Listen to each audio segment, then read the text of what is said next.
Para mim é um motivo de profunda honra estar com vocês. Me sinto alegre e satisfeito por estar aqui. Eu costumo dizer que eu não dou palestra, a gente faz uma conversa amiga, porque conversar sobre o Evangelho de Jesus Cristo, conversar sobre ferramentas que podem nos ajudar, que podem contribuir para a nossa reforma íntima e para que nós possamos melhorar enquanto pessoas. Elas são apenas uma conversa, amiga, que pode mudar quando a gente começa a colocar em prática. Eu sou Alisson Xavier, quem não me conhece, como ele falou, eu sou trabalhador da Casa Joana d'Arc, aqui em Jaguaribe, trago para vocês um abraço fraterno todos que fazem parte de Joana d'Arc. Quero iniciar, eu gosto de contar algumas histórias, quero iniciar contando uma história que muitas das vezes é colocada na evangelização, né, infantil e juvenil, mas para nós ela traz profunda reflexão. É a história do tempo. A história do tempo. Os sentimentos viviam em uma grande colina e ao seu redor existia água. Então era uma ilha. Os sentimentos todos moravam nessa ilha. O tempo, a riqueza, a vaidade, a tristeza, a alegria. E o amor, ele estava também nesse lugar, estava também nessa ilha. E o amor, ele começou a perceber que as águas começavam a subir e que todos os sentimentos que moravam naquela ilha, eles iam ser submergidos e eles iriam morrer. Então o amor começou a avisar a todos, pessoal, peguem seus barcos e vamos sair da ilha, vamos para o continente. E isso começou a acontecer. Só que quando o amor se percebeu, ele percebeu que ele estava sozinho, porque todos já tinham pegado seus barcos. E ele não tinha um barco para ir. Então, ele viu um barco vindo e era a riqueza. Então, o amor disse: riqueza, por favor, me leve ao continente. A riqueza de pronto respondeu: não posso, porque dessa forma eu vou ter que jogar o ouro, jogar a prata, tudo que está aqui dentro do meu barco.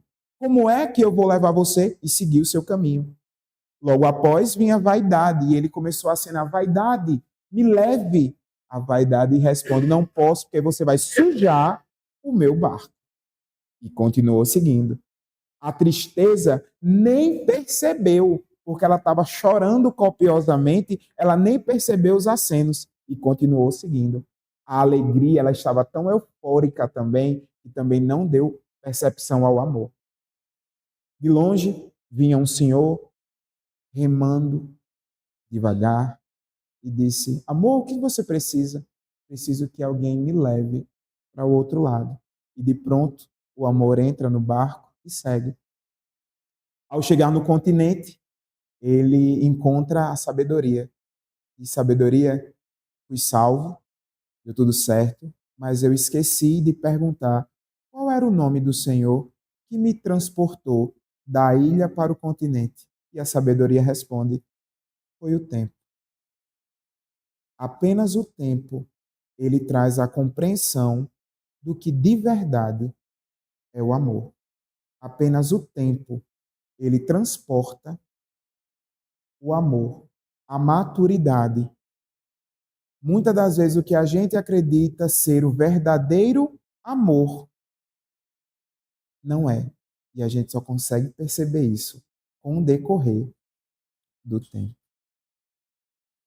Para os gregos, eles dividem o tempo em dois espaços. Um se chama Cronos e o outro o Kairos. O Cronos é o tempo que nós utilizamos. É o tempo que a gente conta os dias, hoje dia 22 de 2 de 2025. É o tempo que a gente usa, é o tempo quantitativo. É o cronológico. E depois vem o Kairos, que é o tempo da qualidade. Aí eu pergunto a vocês, e me pergunto também nessa tarde, o que temos feito com o nosso tempo. O que temos feito com o nosso tempo. Muitas vezes a gente se diz, a gente faz, hoje eu não vou para evangelização. Hoje eu não vou para um trabalho, porque eu não tenho tempo. Ou não vou fazer uma atividade, porque não tenho tempo. Vou fazer quando tiver. Vou fazer quando me aposentar. Vou fazer, vou fazer. E o tempo, ele continua passando e nunca é feito. As reflexões que vou trazer nessa conversa amiga é do primeiro capítulo do livro de Chico Xavier, fotografia do Emmanuel, chamado Caminho, Verdade e Vida. E ele fala, no primeiro capítulo, sobre o tempo. E essa conversa amiga é justamente para que a gente possa refletir. O que é que nós temos feito com o nosso tempo? A segunda pergunta que eu faço para vocês que estão em casa, estão nos acompanhando, e também para vocês que estão aqui. Quais escolhas, procedimentos e atitudes temos feito com o nosso tempo? Será que temos realmente usado o nosso tempo para melhor servir, para bem viver, para nos reformarmos? Ou será que temos usado o nosso tempo de forma não adequada? A leitura evangélica que é usada nesse capítulo é Romanos 14:6, que diz o seguinte: aquele que faz a causa do seu dia, para o Senhor o faz. O que fazemos para nós fazemos instantaneamente para com o outro e fazemos também para Deus. Será que nós temos separado um tempo para realmente fazermos o que é importante? O ser humano ele é visto em 7 esferas diferentes. É profissional, é social, cultural, familiar, pessoal, espiritual. São esferas. O homem ele é visto enquanto esferas. Mas o que é que nós temos feito dentro desses processos? Vou falar sobre o profissional. Às vezes nós temos uma pessoa, aquela pessoa extremamente desafiadora no nosso meio. Eu aprendo bastante, eu sempre costumo dizer isso. Vamos para a prece. A prece ela é extremamente importante para as nossas vidas. Então, muitas das vezes a gente tem desafios no campo profissional. E como é que nós temos enfrentado os desafios? Como é que nós temos observado a nossa saúde, o autocuidado que nós precisamos ter? Como nós temos organizado nossa vida financeira? Como temos organizado? Eu estava observando ali, eu estava feliz, eu estava sendo contemplado, posso dizer assim, de uma forma muito especial, por Damião, enquanto ele estava tocando ali. Eu estava ali feliz demais. Cultura, a boa música, a expressão de tudo aquilo que é feito. O que é que nós temos recebido e o que nós temos feito com o nosso tempo? Canções que há muito tempo eu não ouvia e eu fiquei muito feliz sentado ali e eu estava sorrindo e ouvindo e feliz, porque é essa cultura que para mim faz sentido, que me traz alegria. Então, muitas das vezes, nós temos esse tempo para fazer as nossas escolhas. O livro diz o seguinte, em alguns trechos que eu vou trazer para vocês. A maioria dos homens não percebem ainda os valores infinitos do tempo. O tempo que nós temos aqui, ele reverbera para a eternidade, porque nós somos espíritos. Tudo que fazemos aqui, vou repetir, ele reverbera para a eternidade. Então, nós temos que estar atenciosos com o que fazemos para enquanto nós temos vida. enquanto nós estamos nesse espaço de vivência. E na medida, na harmonia e nas circunstâncias em que a Terra se ajusta. O que nós vivemos, quem é da década de 70, na década de 80, quem viveu aquele espaço temporal não é o mesmo espaço temporal de quem vive hoje em 2020, 2010, 2000. São espaços temporais diferentes. Mas eu pergunto a vocês, nessa tarde, os espaços, a conduta moral de 2007, do ano 70, 60, 80, a conduta moral, ela é diferente da conduta moral que precisa ser colocada, exercida em 2000, 2010, 2020, 2025. Existe alguma mudança na conduta moral? Nós precisamos observar como é feito o tempo e como esse tempo ele é observado. Aí eu vou trazer coisas do cotidiano, coisas de um cotidiano que eu posso falar de mim, coisas do cotidiano espírita. Ao acordar, muitas das vezes ao acordar a gente espera fazer uma coisa muito simples, que é a prece. Quantas vezes a gente acorda e a gente esquece de fazer a prece? É um hábito. E como é que está o evangelho no lar? Eu não fiz o evangelho no lar porque não deu tempo. Eu não fiz o evangelho no lar porque eu estava sozinho. Mas quem disse que estávamos sozinhos?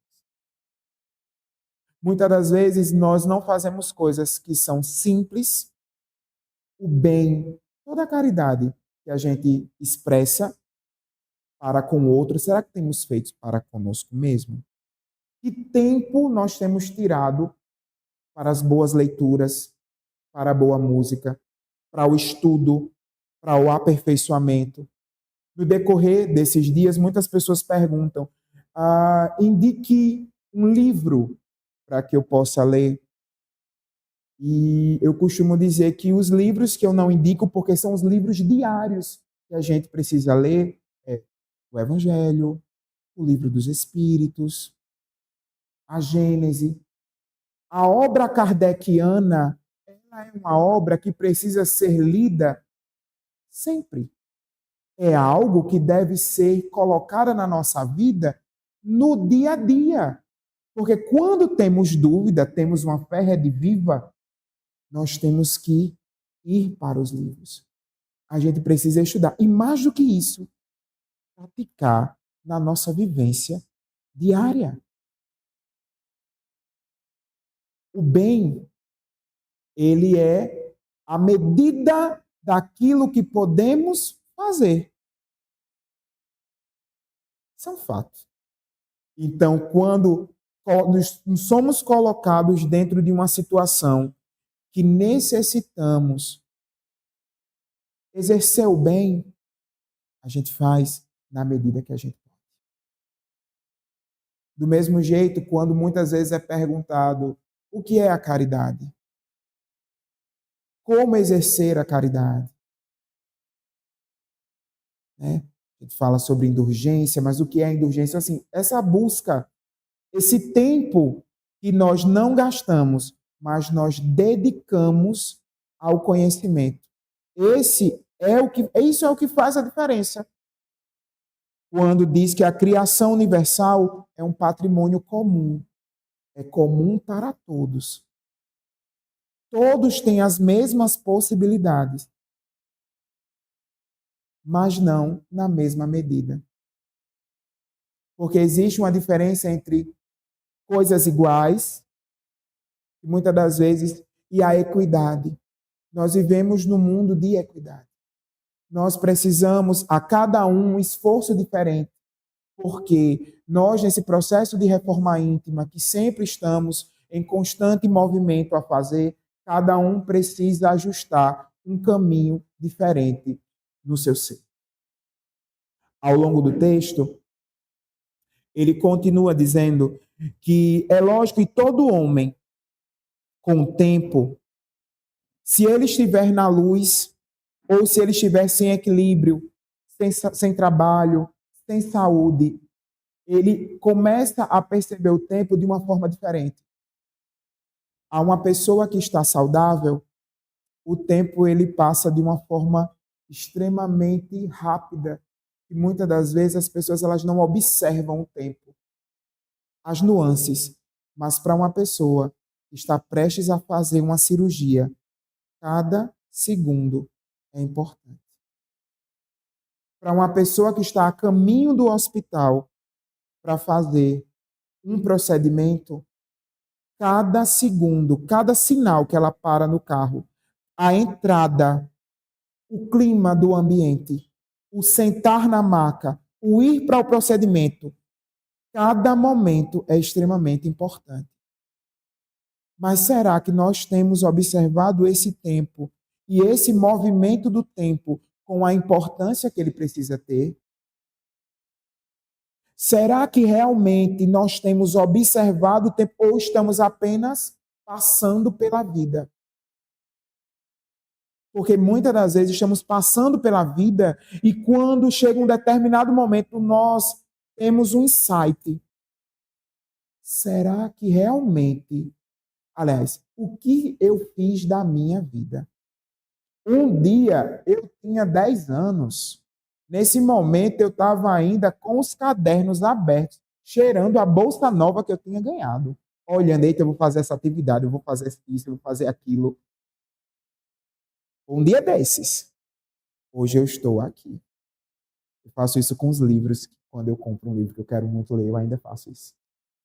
Mas um dia desse eu era adolescente. A minha preocupação era se eu ia ou não para a educação física. E hoje em dia é acordar, é o tratar bem, é o sorrir, é ter uma palavra amiga em meio às lágrimas de tantas pessoas. É ouvir com paciência, sem esperar responder, trazer já a resposta pronta para responder ao outro. A presença. O que as pessoas hoje em dia elas precisam não é muito. Elas precisam ser vistas, ouvidas e sentidas. Só isso que as pessoas precisam.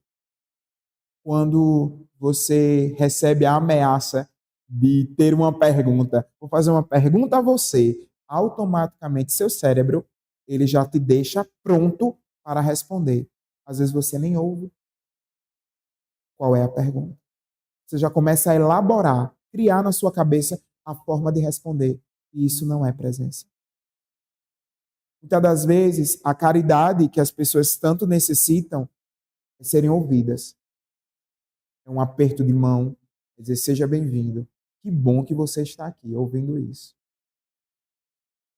Muitas das vezes não é o material só. E tudo isso está intrinsecamente ligado ao tempo. Muitas pessoas chegam na casa espírita ou são trabalhadores muito tempo da casa espírita, mas não observam o tempo e de que forma elas têm trabalhado com o seu tempo. Em serviço do outro, em seu autocuidado, em coisas simples. O espiritismo, ele é simples. Continuando. Não basta a oportunidade da indignação. E considerar também, muitos raros são aqueles que valorizam a multiplicidade dos dias, que procuram aniquilá-los de qualquer forma.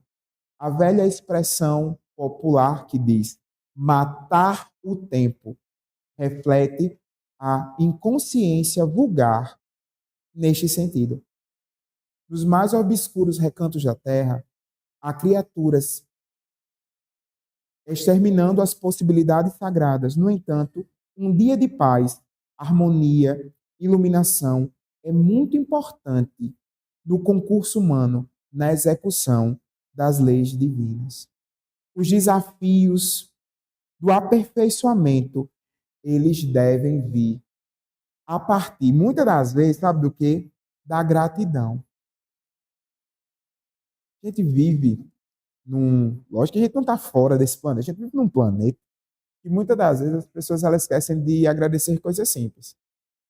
Eu sou extremamente grato por estar aqui, por reencontrar vocês, por conhecer quem eu ainda não conheço, pela oportunidade de poder estar aqui expressando um pouco daquilo que sei, trazer algumas reflexões, algumas inquietações, porque a fé rediviva ela é isso. A tríade que constitui a base de quem somos é a ciência, a filosofia e a religião. Tudo que nós falamos, tudo que nós refletimos tem que ter uma base científica, uma base filosófica e também em relação à nossa expressão religiosa. E isso também requer tempo. Não existe nada de tão grandioso que não seja simples. Como na última palestra que dei, que o tema era tudo que é bonito é simples, e tudo que é simples é bonito. As coisas precisam ser simples. Nós precisamos estar dispostos no caminho para também encontrar esse processo de harmonização comum de seres. A gente precisa ter uma coisa muito interessante, que hoje é a força motriz, muitas das vezes dizendo, da própria sociedade. No capítulo ele continua dizendo: os interesses imediatistas do mundo clamam que o tempo é dinheiro, para em seguida recomeçarem todas as obras incompletas na esteira das reencarnações. Os homens, por isso mesmo, fazem e desfazem, constroem e desconstroem, aprendem levianamente, recapitulam com dificuldades nas conquistas as experiências. Todas as vezes, deixamos de construir, deixamos de ter, de estar, por questões muito simples, voltadas ao materialismo. Ter um bom lugar para estar. Isso não é apologia a coisas, como é que eu posso falar de uma forma muito tranquila? Não é apologia a não ter coisas, mas ter de uma forma que você consiga sobreviver, que você consiga dar ao outro e que não lhe falte. Um exemplo clássico é que quantas crianças, jovens, adolescentes têm sido educados por outros que não são seus pais. Porque os pais não têm tempo. Porque precisam trabalhar para ter mais. Mas é porque eu tive tão pouco. Quem foi criança na década de 80 e de 90 tinham seus pais presentes. E hoje, muitas das vezes, eu escuto de jovens e adolescentes que eles ganham presentes ao invés de ter pais presentes. E isso está ligado diretamente ao quê? Ao tempo. Chico Xavier fala em um dos livros que o tempo ele é como um talismã. Talismã é uma coisa preciosa. Talismã do tempo. E essas reflexões que eu trago é realmente para a gente começar a pensar o que é que a gente tem feito do nosso tempo. O que é que nós temos feito com a nossa vida enquanto estamos encarnados. Porque um dia, quando nós estivermos na verdadeira vida, que a gente começar a observar o que a gente vivenciou nessa vivência, nesse planeta, mas eu não sabia que era assim. E muitas das vezes a gente não observou o nosso tempo. Em quase todos os setores da evolução terrestre, vemos o abuso da oportunidade, complicando os caminhos da vida. Entretanto, desde muitos séculos, os apóstolos afirmaram que o tempo deve ser do Senhor. Aí eu trago outras perguntas e outras inquietações em relação ao tempo. O que temos feito com a nossa reforma íntima? O que eu estou trazendo para você que está nos ouvindo e para os irmãos que estão aqui conosco compartilhando, são reflexões que vão nos ajudar. Na verdade, são ferramentas que vão nos ajudar no dia a dia. Quando eu fui preparar, recebi o convite dessa palestra, eu recebi uma mensagem de uma pessoa querida. E na mensagem dizia assim, que aquele que acha que sabe de tudo parou de aprender, porque sou professor de formação. E a gente está no começo do ano letivo, e a pessoa me mandou essa mensagem. E aquele que acha que aprendeu tudo parou de aprender. Então, quando acreditamos que estamos, como diz, né? Agora todo mundo diz que a gente é top, a gente chegou aqui no auge da nossa reforma íntima. Não preciso mudar nada. Olha a soberba, olha a prepotência, olha a ignorância, né? Ah, eu não preciso mudar nada. Eu já falo manso, eu já sou paciente, eu dou as coisas às pessoas, eu ajudo quem vim. Mas existe sempre algo que nos falta. E Jesus completa essa lacuna. E a gente só consegue observar as lacunas quando a gente traz a luz, a gente traz o conhecimento para nós. Muitas das vezes nós temos tempo para passar horas olhando rios. Quem já teve esse processo de dopamina, compreende. Você pegar o celular, você começa a olhar. Pode ser TikTok, Kawaii, o que for. Comece a observar. Comece a olhar. Passar, passar, passar. Você fica horas passando. Mas se você pegar o evangelho para ler, você lê 2 linhas e já vem um som. Você vem à palestra, mas você vem o tempo que você fica, porque sempre tem, né? Silêncio é prece, não use telefone, mas você sempre fica. É uma ferramenta importante para comunicação, mas ela é apenas portante. Porque importante, o que está dentro é a presença. É a verdadeira comunicação. É você dizer hoje, que bom é você estar aqui. Que bom é você nos ouvir. A tecnologia ela não é ruim, ela é boa, mas ela é boa quando ela é usada da forma correta. Quando colocamos uma boa música, reproduzimos uma boa música, lembrei de você, coloca anjos e manda de Beto Melo, é um querido, trabalha no mesmo espaço que eu trabalho também. Querido ele. Então, estar na presença, sempre falando sobre ele, sempre quando eu encontro, eu aperto a mão dele e digo, professor, que honra é estar com o senhor aqui. Ele ri, faz a bondade sua. Mas é a verdade. É uma honra ouvir a inspiração que ele recebeu dentro de tantas outras pessoas, porque isso faz parte da nossa história e de quem estamos nos tornando enquanto movimento espírita. Copilar o tempo, observar o tempo, honrar o tempo, ele é de extrema importância e também faz parte da nossa reforma. Também faz parte. O evangelho, como falei, e a caridade. Caridade, ela também está dentro do nosso.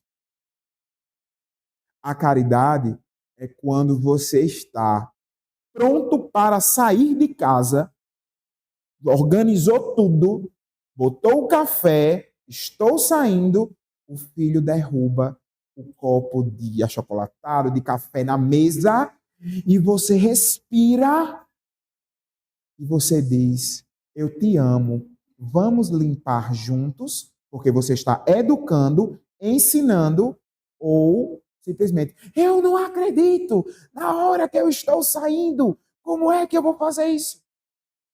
A temperança. São reflexões, gente. São reflexões. A pessoa que eu mais amo, minha vida é mãe. Mãe, ela é um poço de temperança. Toda a oportunidade que eu tenho de dar palestra, eu falo sempre alguma coisa de mãe, de minha mãe. Uma vez eu cheguei, eu disse, mãe, hoje foi difícil. Ela fez, obrigado porque foi difícil. Aí essas coisas que eu falo, eu aprendo muito com ela. Eu faço, eita, gratidão, né, mãe? Ela faz, sente para comer. Eu fiz, não, é porque... Sente para comer. Aí eu me sentei, né? Tem que obedecer. Sentei, ela colocou a comida e ali ela começou a conversar comigo. Ela também tinha tido um dia difícil, mas em nenhum momento ela falou sobre os desafios que ela teve naquele dia. E ela me ouviu, e a gente comeu. Depois ela cheirou, deu um cheiro na cabeça e disse assim: Jesus, obrigado. Porque você sabe, né, meu filho, que isso aqui pode ser a última vez que a gente se vê. Eu digo, e a senhora vai morrer? Ela fez, você também pode morrer agora. Aí está bom, que essa é a certeza que a gente tem. De qualquer momento a gente encarnar. E o que temos feito com a nossa vida? E o que temos feito com o nosso tempo? Porque nós vivemos, e quando eu falo isso, eu vou colocar na minha fala, na primeira pessoa. Quem achar que cabe para si, mas muitas das vezes, essa é a fala. Eu me coloco num campo de soberba tão grande que eu acho que eu vou me acordar vivo amanhã. Nós não temos domínio sobre a nossa vida. Nós temos domínio sobre as nossas escolhas, mas sobre a nossa vida não. Porque fizemos antes de vir, nós nos organizamos e existe um momento que nós vamos partir. Da mesma forma que muitas das vezes as pessoas que estão ao nosso lado, nós queremos ter domínio sobre elas, sobre o tempo delas, sobre a forma como elas expressam suas vidas. Mas cada pessoa, cada ser, ele é único e individual. E respeitar a individualidade do outro também é caridade. Se respeitar também é caridade. Muitas das vezes, isso acontece muito com mãe. Principalmente quem é mãe sabe que muitas das vezes o melhor é para o filho. Cercia muitas coisas para si, para que o filho tenha o melhor. Porque eu não tive. Ok, tudo bem.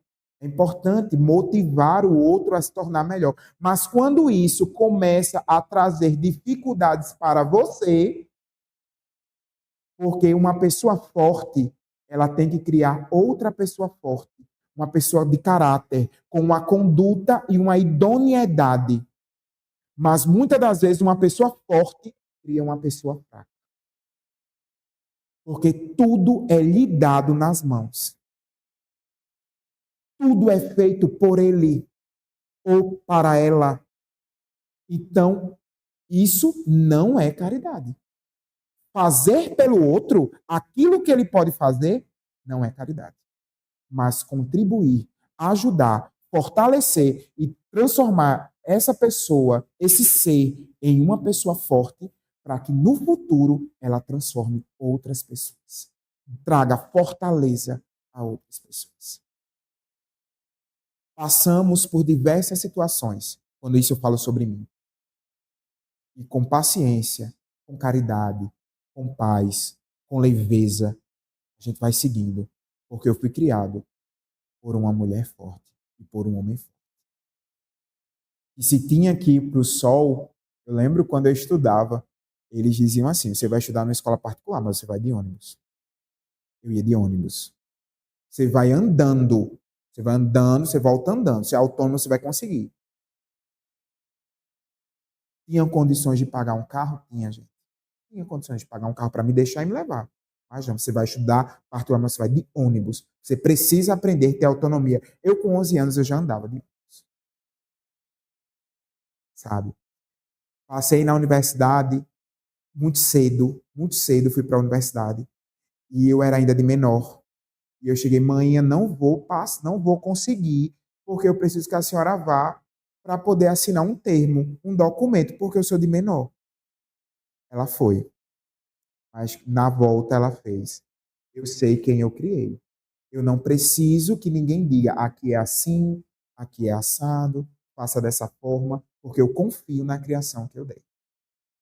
Saí a primeira vez da universidade de forma muito tranquila, fazendo o meu melhor, porque eles sempre meus pais me ensinaram isso.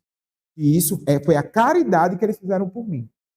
Foi o conhecimento que eles me deram de dizer que faça sempre o seu melhor. Muitas pessoas queriam ter a oportunidade de apenas estudar. Aí começam a rememorar, né? Meu pai dizia, eu com 15 anos eu trabalhava e estudava. Estudava de noite, trabalhava de dia.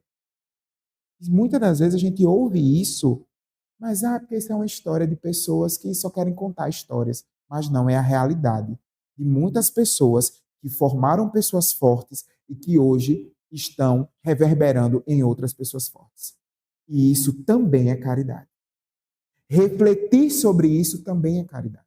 E eu sei que muitas pessoas que estão ouvindo isso estão refletindo o que é que eu tenho feito. E aos jovens, aqueles que estão tendo várias oportunidades, abracem as oportunidades.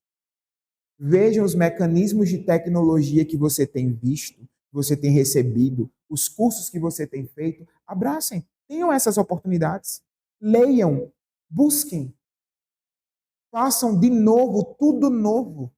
Vocês têm essa oportunidade de pegar todo esse conhecimento que para nós é dado através do Espiritismo, dessa fé rediviva. Recebam, façam, transformem em uma ferramenta boa, para que outras pessoas também conheçam e comecem a refletir sobre a ciência, sobre a filosofia e sobre tudo que para nós é importante e que é a base de quem somos. Uma base kardeciana, uma base que realmente vivencia a sua fé. E para os demais, Alisson, mas eu vivi minha vida toda fazendo pelo outro, trazendo para o outro, e eu esqueci um pouco de mim. Eu vou contar uma história para vocês. Eu comecei com a história do tempo, eu vou contar a história de Helena para vocês. Vocês também estão aqui. Helena era uma senhora que teve um momento da vida dela que ela parou e começou a refletir.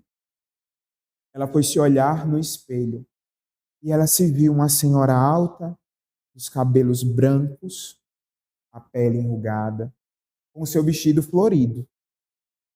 E ela, olhando para o espelho, ela começou a refletir que na sua juventude ela era impetuosa, ela tinha sempre a fala certa na sua boca, teve 5 filhos e hoje já estava com netos, casou muito cedo e o tempo passou muito rápido. Um dia ela estava com os meninos. Chega, menino, apanha a roupa. E hoje ela estava uma senhora e sozinha. Então ela parou de frente ao espelho, respirou, se reorganizou, ajeitou o seu cabelo, se vestiu e saiu para a vida. Porque hoje os filhos que ela formou já eram formados, já estavam trabalhando, já tinham suas famílias. Os seus netos seguiam para a sua família e de vez em quando chegavam em sua casa para dizer benção avó e depois voltavam para a sua família. E ela se viu só. A história de Helena, ela é a história do tempo de tantas pessoas nos dias de hoje. Pessoas que doaram toda a sua vida, toda a sua energia em prol de várias causas. Causas lindas, como a família. A família, ela é uma causa incrível. E mães, pais dedicam todo o seu tempo, sua energia na criação. Mas a história de Helena não é só para as pessoas que estão numa idade madura. A história de Helena é para nós que somos filhos, para nós que somos netos, para nós que somos bisnetos, sobrinhos. Tantas Helenas e tantos Joãos estão agora em suas casas, esperando só a nossa visita. Esperando que a gente diz, olhe, como é bom. Coisa boa é ter avô, é ter avó. Quer dizer, benção avó, e sentar e ouvir aquela história e ela pode ser contada 10 vezes a mesma história, mas aquela história ela nunca vai ser da mesma forma, porque o carinho é diferente, a forma é diferente e tudo isso conta o nosso tempo. Falar sobre Helena é falar que existem pessoas que doaram e dedicaram o tempo para que hoje nós possamos estar aqui. E quantas das vezes a gente não rememora, a gente não olha, até que um dia essa pessoa não vai estar mais conosco. Então, muitas das vezes, utilizamos o tempo para entrar no campo do sofrimento, para dizer: ah, que saudade de minha avó, de meu avô, de meu pai, de minha mãe. Mas aonde está a honra da presença, do tempo dedicado à família, do tempo dedicado àqueles que dedicaram tanto tempo para que hoje você pudesse estar aqui? O Espiritismo é simples e ele começa em nós e para com aqueles que estão conosco. Começa em nós, na reforma íntima, dentro da nossa casa, dentro com os nossos filhos, com os nossos pais. São as práticas diárias, é a observação simples. E tudo isso está dentro do tempo. Todas essas coisas estão dentro do tempo. E para finalizar, e o tempo caminha e eu não gosto de passar do tempo, eu quero dizer para vocês que é sempre uma honra. É uma honra falar sobre Jesus, falar sobre as coisas boas do tempo. Sou muito agradecido a vocês. Eu sei que um tanto e um quanto de gente conseguiu refletir a respeito de várias cognições que trouxe. A minha fala, ela às vezes é um pouco, ela vai para o campo mais simplista e um pouco mais técnico, mas é para alcançar todos vocês. Nós estamos aqui e a nossa fala principal é: a paz eu vos deixo, meus irmãos. Paz eu vos deixo. Observem o vosso tempo, porque eu posso estar aqui agora, mas daqui a alguns minutos eu não posso estar mais. Aí eu vou terminar contando uma história minha.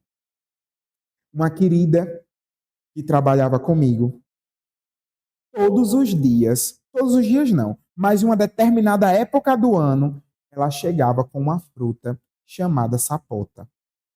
Ela partia a sapota, colocava em um prato, ela ia à cozinha, de onde trabalho, de onde é meu emprego, partia, chegava e dizia: professor Alisson, olha o que eu trouxe para o senhor. Aí eu sentava com ela na mesa, as outras professoras entravam, começavam a conversar, e eu ficava ali, dando atenção a ela. E ela começava a falar sobre a vida, sobre a vida, sobre a vida, e eu comendo a sapota. Só que qual é o detalhe? Eu tenho pavor a saputi, pavor a sapota, mas eu nunca disse isso a ela. E eu comia. No outro dia, a mesma coisa, e eu nunca disse a ela. E eu sempre a ouvia, e todos os dias era uma história diferente, coisas da vida dela. Certo dia, ela chegou para mim e fez: eu vou passar um tempo sem trazer sapota para você. Aí eu fiz: por quê, meu bem? Ela fez: porque eu vou fazer uma cirurgia e vou começar a fazer um tratamento oncológico. Mas não se preocupe, eu volto para trazer uma sapota para você assim que eu ficar boa. E ela fez a cirurgia, e ela fez o tratamento, e ela desencarnou. Muitas das vezes é importante, não está fora do autocuidado, não, está dentro da caridade.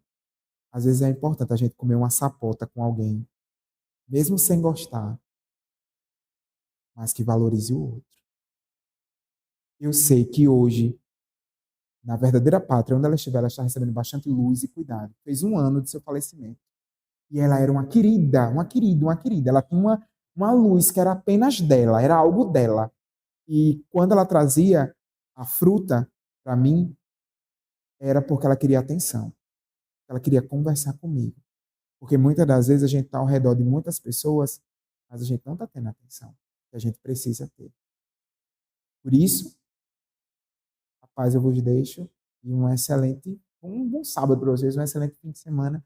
E espero que todos tenham se sentido acolhidos e que recebam novamente essa oportunidade de estar aqui nessa conversa amiga, falando um pouco de Jesus. Obrigado.